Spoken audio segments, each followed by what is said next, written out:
এই বড়ই গাছটা আমি যে বাসাতে থাকি এই বাসার সামনেই, সাথে সুন্দর একটা মেহেদি গাছও আছে।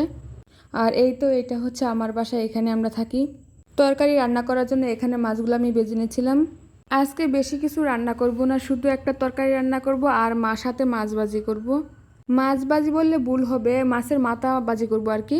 আর এই তো এইখানে আমি কিন্তু তরকারিটা বসিয়ে দিছি, এখন টমেটো দিয়ে দিলাম।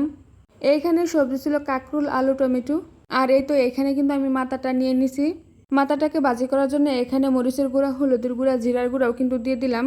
সাথে ধনিয়ার গুঁড়া আরও লবণও দিয়ে দিছি স্বাদ মতো। তারপর আমি এগুলাকে ভালো করে হাত দিয়ে মাখিয়ে নিব। এইভাবে মাছের মাথা ভাজি করে খেলে কিন্তু অনেক মজা হয়। এখন আমি আর তরকারি রান্না করি না, মাছের মাথা দিয়ে ভাজি করে নেই, কারণ ভাজিটা কিন্তু অনেক মজা হয়। আমি কিন্তু সবসময় মাছের মাথা অনেক পছন্দ করি এবং খাওয়াও হয় বেশি। বেশিরভাগ সময় তরকারিতেই দেওয়া হতো মাছের মাথাটা। আর আমার হাজবেন্ডেরও অনেক পছন্দ মাছের মাথা ভাজি করা, তাই তো আর ওইভাবে আর রান্না করা হয় না। এখন আমি এভাবে ভাজি করে নিই, এভাবে কিন্তু খেতে অনেক টেস্টি হয়। আমি কিন্তু এখানে ডিম মাছ দিয়ে মাছগুলো ভাজি করে নিয়েছিলাম। এই তো এখানে কিন্তু আমার তরকারিটাও হয়ে গেছে।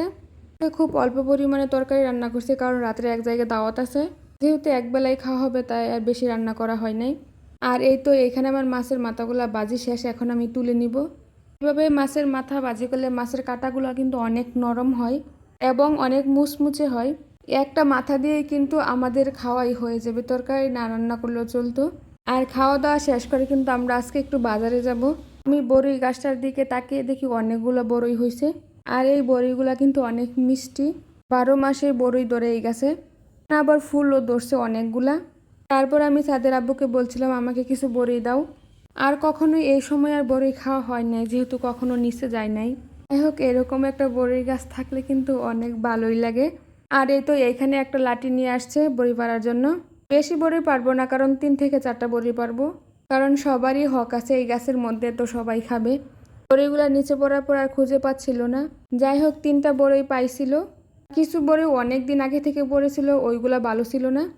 আর এই তো দেখেন বড়িগুলা মাসাল্লাহ অনেক সুন্দর, খাইতেও কিন্তু অনেক মজা। আমার কাছে কিন্তু বড়িগুলা দেখে অনেক ভালো লাগছিল, যে সিজন ছাড়াও আমরা এখন বড়ই খেতে পারবো। যাই হোক, আজকে যেহেতু আমরা বাজারে যাব তার জন্য এখানে গাড়ি বের করা হয়েছে। আর এই তো এখানে দেখছিলাম আমরা যে জিনিসটা আর কি নিব। আর আমার ছেলে তো টানাটানি শুরু করে দিছে চাবি নিয়ে। আরও একটা দোকানে গেছিলাম, ওই জায়গায় কোনো পছন্দই হয় নাই, তারপরে এখানে আসছি। যাই হোক, এখানে ওই লোকটাকে সব বুঝিয়ে দেওয়া হচ্ছে কেমনি কি বানানো হবে।